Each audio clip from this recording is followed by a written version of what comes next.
الحمد لله نحمده ونستعينه ونستغفره ونؤمن به ونتوكل عليه ونعوذ بالله من شرور أنفسنا ومن سيئات أعمالنا من يهده الله فلا مضل له ومن يضلله فلا هادي له وأشهد أن لا إله إلا الله وحده لا شريك له وأشهد أن سيدنا مولانا محمدا عبده ورسوله أما بعد فأعوذ بالله من الشيطان الرجيم بسم الله الرحمن الرحيم فإذا قضيت الصلاة فانتشروا في الأرض وابتغوا من فضل الله واذكروا الله كثيرا لعلكم تفلحون وقال النبي صلى الله تعالى عليه وسلم طلب كسب الحلال فريضة بعد الفريضة أو كما قال النبي صلى الله تعالى عليه وسلم. محترم حضرات، اس وقت میں نے قرآن کریم سورہ جمعہ کی ایک آیت پڑھی ہے، جس آیت میں اللہ سبحانہ و تعالی فرماتے ہیں فَإِذَا قُضِيَتِ الصَّلَاةُ فَانتَشِرُوا فِي الْأَرْضِ، جب جمعہ کی نماز سے فارغ ہو جاؤ تو زمین میں پھیل جاؤ. اور اس کے بعد اللہ تبارک تعالیٰ آگے فرما رہے ہیں وَابْتَغُوا مِن فَضْلِ اللَّهِ، اللہ تبارک تعالیٰ کا رزق جو ہے اس کو تلاش کرو. وَاذْكُرُوا اللَّهَ كَثِيرًا لَعَلَّكُمْ تُفْلِحُونَ. آگے عجیب بات فرمائی ہے کہ اب نماز کے بعد جب بازار میں جاؤ گے، تجارت کرو گے، کاروبار کرو گے تو وَاذْكُرُوا اللَّهَ كَثِيرًا لَعَلَّكُمْ تُفْلِحُونَ، اللہ سبحانہ و تعالیٰ کو کثرت سے یاد کرو. بازار میں بھی آدمی اللہ کو یاد رکھے. مفسرین نے اس کا مطلب یہ بیان فرمایا ہے کہ جب بازار جو ہے وہ غفلت کی جگہ ہے. دنیا میں سب سے بہترین جگہ جو ہے وہ مسجد ہے، سب سے بدترین جگہ، بری جگہ جو ہے وہ بازار ہے. وہاں پر آدمی اپنی ضرورت کے لیے، چاہے کسی چیز کو بیچنے کے لیے جا رہا ہو یا کسی چیز کو خریدنے کے لیے جا رہا ہو، وہ جا سکتا ہے، اس کو جانا ہی چاہیے. لیکن وہاں جا کر کے اللہ تبارک تعالیٰ سے غافل نہ ہو جائے، بلکہ اللہ تبارک تعالیٰ کو وہاں پر بھی کثرت سے یاد کریں.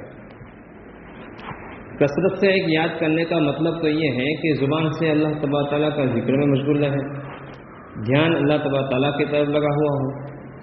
اور دوسرا مطلب یہ ہے کہ بازار میں جو جا کر کے آدمی کاروبار کرے گا تو اس میں شریعت کے احکامات جو ہیں اس پر عمل کریں. کیا حلال ہے، کیا حرام ہے، کیا جائز ہے، کیا ناجائز ہے. آج کل ہم لوگوں نے کاروبار کو کاروبار ہی سمجھا ہے، حالانکہ اللہ کے نبی صلی اللہ تعالی علیہ وسلم فرماتے ہیں من قتل دون مالہ فہو شہید، جو آدمی اپنے مال کی حفاظت میں مارا گیا تو اس کو شہادت کا مقام ملتا ہے. مال کمانا جو ہے وہ دین بن سکتا ہے جبکہ ہماری نیت اس سے درست ہو اور اس مال کو حاصل کرنے کا طریقہ درست ہو. آج کی مجلس میں کچھ اسی عنوان سے بات کرنی ہے کہ دنیا کا ہر شخص، ہر قوم دنیا کمانے کے پیچھے پڑے ہوئے ہیں، لیکن مذہب اسلام ایک عجیب مذہب ہے، کامل اور اکمل ترین مذہب ہے، جس میں تجارت کرنے کے بھی فضائل بیان فرمائے گئے ہیں، کاروبار کرنے کے بھی فضائل بیان فرمائے گئے. حالانکہ فضائل کہاں بیان کرنے پڑتے ہیں؟ جہاں آدمی کو ابھارنا ہو اس کام پر، بھائی یہ کام کرو گے نا تو یہ ملے گا، فلاں چیز کرو گے تو فلاں فضیلت ملے گی. فلاں نماز پڑھو گے تو جنت میں یہ ملے گا، وہاں ابھارنے کی ضرورت ہوتی ہے۔ حالانکہ دنیا میں تو ہر ایک آدمی اس کو کہنا نہیں پڑتا کہ کمانے کے لیے تو ہر ایک آدمی مارا مارا پھرتا ہے، اس کے باوجود شریعت نے جو فضائل بیان فرمائے ہیں اس کی وجہ یہی ہے کہ انسان جو ہے شریعت کا کمانے میں بھی پابند ہے۔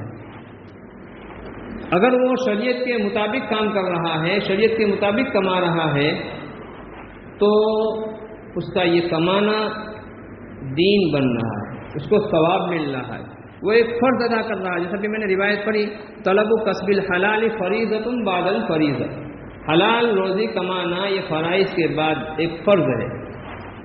لیکن اس کمائی میں آدمی اللہ تبارک تعالیٰ سے غافل نہ ہو جاوے۔ لا تلہیہم تجارت، کہ صحابہ اکرام کی صفات بیان فرمائی ہے کہ ان کی تجارتیں جو ہیں ان کو غافل نہیں کرتی تھی، خرید و فروخت جو ہے اللہ تبارک تعالیٰ کے ذکر سے ان کو غافل کرنے والی نہیں تھی۔ تو معلوم یہ ہوا کہ آدمی تجارت میں، کاروبار میں، ملازمت میں وہاں تک نہ پہنچ جاوے کہ اس کو نماز تک پڑھنے کا موقع نہ ملے۔ اگر وہ نماز چھوڑ رہا ہے تو یہ سمجھو کہ یہ کاروبار جو ہے وہ دنیا ہے، دین نہیں ہے۔ اللہ کے نبی صلی اللہ تعالیٰ علیہ وسلم فرماتے ہیں التاجر الصدوق الامین، سچا امانت دار تاجر، تجارت کرنے والا، کاروبار کرنے والا سچ بول رہا ہے، جھوٹ نہیں بول رہا ہے، اپنے مال کی غلط تعریف نہیں کر رہا ہے۔ بعض لوگوں میں یہ مہارت ہوتی ہے کہ آدمی جو ہے ایک چیز لینے جاوے 10 چیز لے کر کے آتا ہے، ان کے کہنے کا انداز ایسا ہوتا ہے کہ ضرورت سے زیادہ اور حد سے زیادہ وہ کیا کرتے ہیں، اس کی تعریف بیان کرتے ہیں۔ تو ٹھیک ہے، بیچنے کے لیے آدمی ہر ایک چیز کی تعریف کرتا ہے، لیکن اس کے اندر غلط نہ ہو۔ غلط تعریف کرنا یہ گناہ کبیرہ ہے۔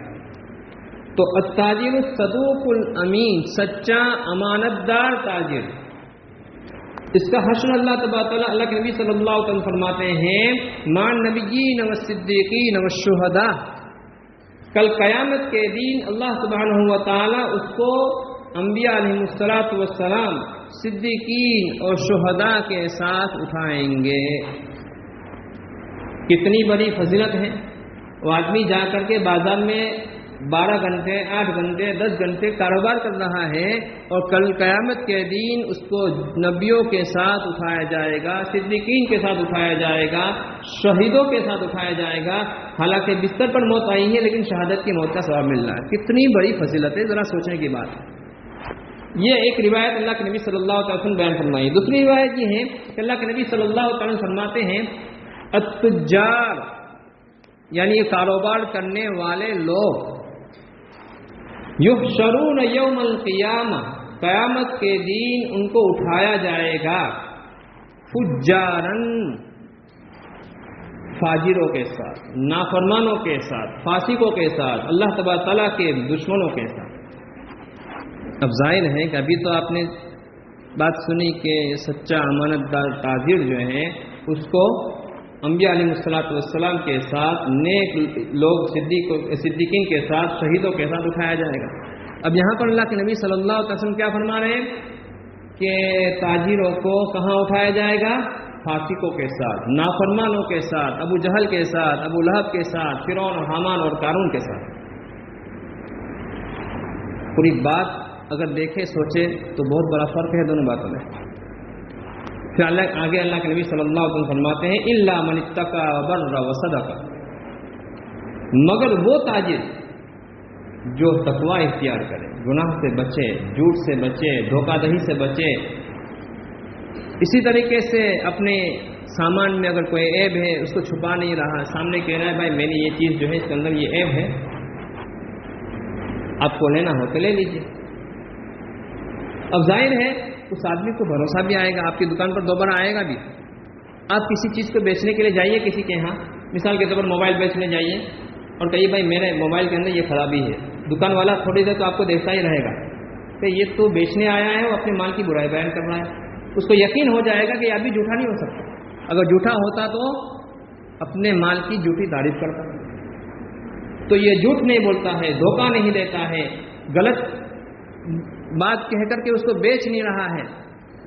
بعض مطلب آدمی کہتا ہے کہ بھائی یہ چیز جو ہے میں نے اتنے میں لی ہے، حالانکہ اس سے کم میں لی ہوتی ہے، یہ بھی جھوٹ ہے۔ آپ سیدھے کہہ سکتے ہیں بھائی مجھے اتنے میں دینی ہے، کتنے میں پڑی ہے اس سے کوئی لینا دینا اس کو نہیں ہے، مجھے اتنے میں دینی ہے بس، اس میں جھوٹ نہیں ہوگا۔ انہیں آدمی مثال کے طور لی ہے 60 میں اور کہہ رہا ہے میں نے 80 میں تو میں نے لی ہے، حالانکہ 60 میں لیے تو یہ جھوٹ ہوا۔ تو ایسا تاجر جو ہے کل قیامت کے دن ان کو اللہ تبارک تعالیٰ نافرمانوں کے ساتھ اٹھائیں گے۔ اللہ تبارک تعالیٰ ہماری حفاظت فرمائے۔ اسی طریقے سے گویا کہ اگر ہم دیکھیں سوچیں تو ان دو روایتوں کو سامنے رکھیں تو تجارت جو ہے یہ جنت میں لے جانے والی بھی ہے اور جہنم میں لے جانے والی بھی ہے۔ اگر ہم نے امانت داری کے ساتھ سچائی کے ساتھ تجارت کی تو اللہ تبارک تعالیٰ اس کے ذریعے سے ہمیں جنت میں پہنچائیں گے انشاءاللہ۔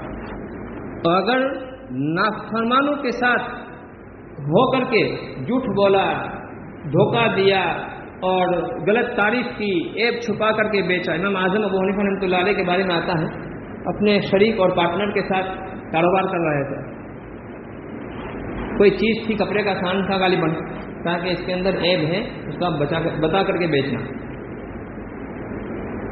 ہوا یہ کہ اتفاق سے امام صاحب نہیں تھے اور اس آدمی نے بیچ دیا۔ تو امام صاحب رحمۃ اللہ علیہ کو بعد میں پتہ چلا، پوچھا کہ وہ آپ نے عیب بتایا، کیا کرنا میں تو بھول گیا۔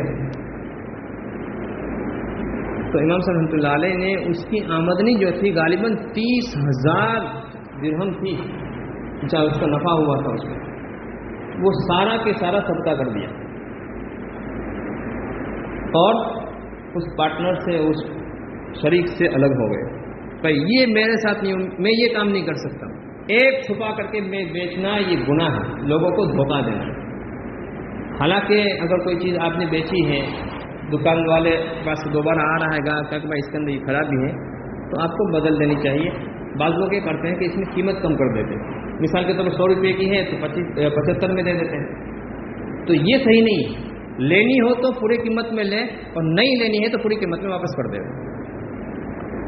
تو اگر قیمت کم کرنا، یہ آپ پہلے سے کہو کہ بھائی یہ عیب والی ہے اس وجہ سے میں کم قیمت میں بیچ رہا ہوں، یہ بات الگ ہے، وہ بیچ سکتے ہو آپ۔ لیکن آپ نے سودا ہو گیا، بعد میں اس کو پتا چلا کہ بھائی اس کے اندر یہ عیب ہے اور وہ واپس آ رہا ہے، آپ نے اس کو 100 میں سے 20 روپے واپس کر دیے، اب وہ خوشی خوشی جا رہا ہے کہ 80 روپے مجھے کام بن گیا، تو یہ صحیح نہیں ہے۔ اگر پہلے ہی آپ 80 میں بیچتے تو مسئلہ ہی نہیں تھا، لیکن ایک کی وجہ سے قیمت کم نہیں کی جا سکتی، رکھنا ہے تو پوری قیمت میں لے لیں اور نہیں لینا ہے تو واپس کر دیں۔ اسی طریقے سے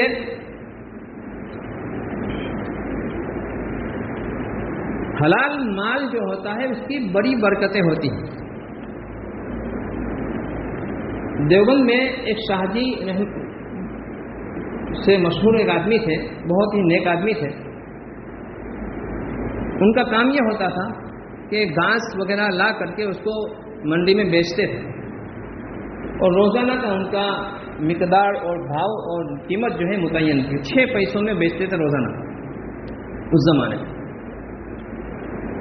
جب وہ آتے تھے بازار میں تو لوگ جو ہیں ان کی طرف لپکتے تھے اور دوڑتے تھے کہ ان کے پاس سے لے، اور لوگوں کا تجربہ یہ تھا، آپ کہیں گے کہ ایسی باتیں ہو رہی ہیں، یہ وہ باتیں ہیں جس کا تعلق روحانیت سے۔ لوگ یہ کہا کرتے تھے کہ ان کے پاس گھاس لے کر کے ہم اپنے جانوروں کو جب کھلاتے ہیں تو اس کی وجہ سے اللہ تبارک تعالیٰ دودھ میں خوب برکت دیتے ہیں، تو دوڑ کر کے جب جاتے تھے تو ان کے اوپر جو پہلے ہاتھ لگا لیتا تھا وہ گویا کہ ان کو دے دیتے تھے، بس وہ بات ان کی طے تھی پہلے سے، اور قیمت بھی طے تھی 6 پیسے صرف، بس زیادہ سے زیادہ بھی نہیں۔ تو 6 پیسے کے 3 حصے کرتے تھے اس زمانے میں، 2 پیسے جو ہے اپنے خرچ کے لیے رکھتے تھے، 2 پیسے جو تھے وہ صدقہ کرتے تھے، اور 2 پیسے جو تھے اس کو جمع کر دیتے تھے، اور سال میں 1 مرتبہ اس جمع کیے ہوئے پیسوں سے دارالعلوم دیوبند کے اساتذہ اور علماء کی دعوت کیا کرتے تھے۔ اس دعوت میں حضرت نانوتوی رحمۃ اللہ علیہ، حضرت مولانا یعقوب صاحب نانوتوی رحمۃ اللہ علیہ، مولانا ارشد احمد صاحب گنگوئی رحمۃ اللہ علیہ، بڑے بڑے اکابر ہوا کرتے تھے۔ حضرت مولانا یعقوب صاحب نانوتوی رحمۃ اللہ علیہ فرمایا کرتے تھے کہ مجھے ان بوڑھے میاں کی دعوت کا سال بھر انتظار رہتا ہے، ان کی دعوت کا سال بھر ہم انتظار کرتے ہیں. کسی نے پوچھا حضرت سیدھے سادھے آدمی ہیں, سیدھا سادھا کھانا کھلاتے ہوں گے, بات سمجھ میں نہیں آتی, اس کی دعوت کا انتظار آپ کر رہے ہیں. کہا کہ جب ان کی دعوت ہم کھاتے ہیں تو اس کے اثر جو ہے ہم اپنے اندر 40 دن تک محسوس کرتے ہیں. عبادت میں دلچسپی ہوتی ہے, عبادت کی طرف طبیعت مائل ہوتی ہے. نتیجہ یہ ہے حلال رزق کا نتیجہ ہوتا ہے.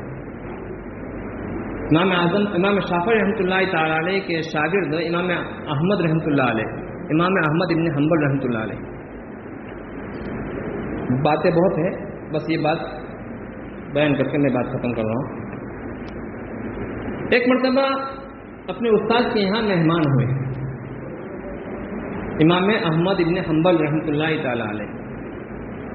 تو رات کو کھانے بیٹھے تو جتنا کھانا تھا وہ سب کھا گئے. امام شافعی رحمۃ اللہ علیہ کی بچیوں نے کہا کہ ابا یہ کیا ہوا, آپ کہہ رہے ہیں بہت بزرگ ہیں, اتنا تھوڑا کھاتے ہیں. کوئی بات نہیں بیٹا. پھر رات کو ان کے لیے پانی رکھا تھا لوٹے میں کہ رات کو اٹھیں گے تہجد پڑھیں گے. تو صبح دیکھا تو پانی بھی ایسے ہی پڑا ہوا, معلوم ہوتا ہے تہجد بھی نہیں پڑی. اور اٹھے اور سیدھے مسجد میں جا کر کے فجر بھی پڑھ لی, معلوم ہوتا ہے فجر بھی بغیر وضو کے پڑھی. امام شافعی رحمۃ اللہ علیہ نے کہا کہ حضرت میری بچیوں کو آپ پر کچھ اعتراضات ہیں. 3 اعتراض انہوں نے کیے ہیں. پہلی بات تو یہ کہ آپ نے کھانا بہت کھایا ہے, حالانکہ اللہ والے جو ہوتے ہیں وہ کم کھاتے ہیں. وہ کھانے کے لیے نہیں جیتے, جینے کے لیے کھاتے ہیں. اور دوسری بات یہ کہی کہ آپ نے رات بھر تہجد نہیں پڑھی, نماز نہیں پڑھی, اور فجر بغیر وضو کے پڑھی ہے. تو امام احمد بن حنبل رحمۃ اللہ علیہ ہنس پڑے اور کہا کہ حضرت بات یہ نہیں ہے جو آپ نے سمجھی ہے. بات یہ ہے کہ میں اپنی زندگی میں پہلا موقع ہے کہ میں نے اتنا کھانا کھایا ہے. یہ حلال کمائی کا کھانا تھا. جب میں اس کو کھانے بیٹھا تو اس کے اندر انوارات نظر آ رہے تھے. میں نے سوچا کہ اتنا بابرکت کھانا مجھے دوبارہ کہاں ملے گا, زندگی میں پہلی مرتبہ ملا ہے, اس وجہ سے میں نے کھایا. اور اس کے 2 فائدے مجھے ہوئے. ایک فائدہ تو یہ ہوا کہ عشاء کی وضو سے میں نے فجر کی نماز پڑھی ہے, پوری رات میں جاگتا رہا اور عبادت میں لگا رہا. عبادت کیا کر رہے تھے, سوئے ہوئے تھے بے بستر پر. کہا کہ قرآن کریم کی ایک آیت سے 100 مسائل میں نے نکالے آج کی رات میں. تو یہ ہوتا ہے حلال کمائی کے برکات. اب ظاہر ہے کہ کاروبار کے لیے آدمی کو بازار میں جانا پڑتا ہے. بازار میں آدمی اللہ ابھی میں نے شروع میں کہا تھا وَاذْكُرُوا اللَّهَ كَثِيرًا لَعَلَّكُمْ تُفْلِحُونَ کہ اللہ تبارک تعالیٰ کو کثرت سے یاد کرے. میں حدیث کی روشنی میں ایک بات آپ کو بیان کرنا چاہتا ہوں. بازار میں رہنے والوں کے لیے بہت اہم چیز ہے یہ.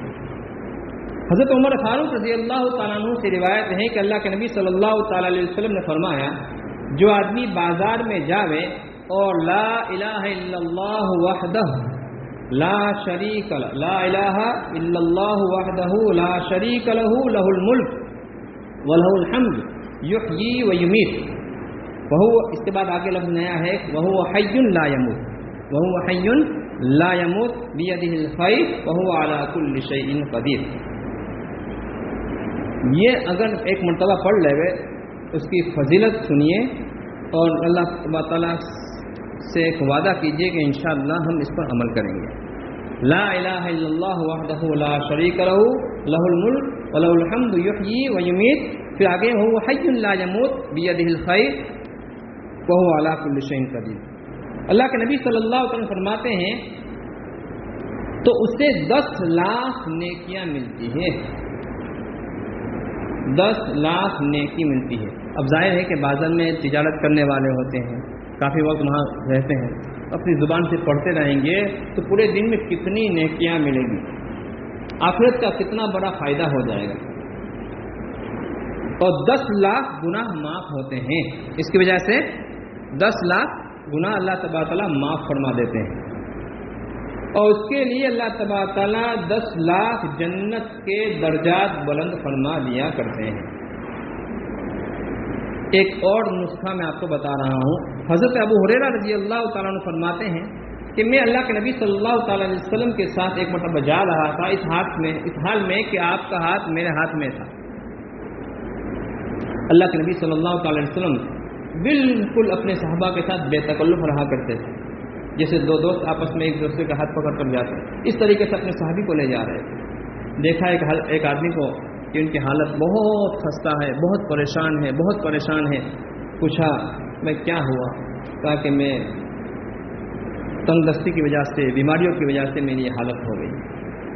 اللہ کے نبی صلی اللہ تعالی وسلم نے ایک دعا بتائی، توکلت علی الحی الذی لا یموت، توکلت علی الحی الذی لا یموت۔ اس کے بعد سورہ بنی اسرائیل کی آخری آیت، الحمدللہ الذی لم یتخذ ولدا ولم یکن لہ شریک فی الملک ولم یکن لہ ولی من الذل وکبرہ تکبیرا۔ یہ آیت کریمہ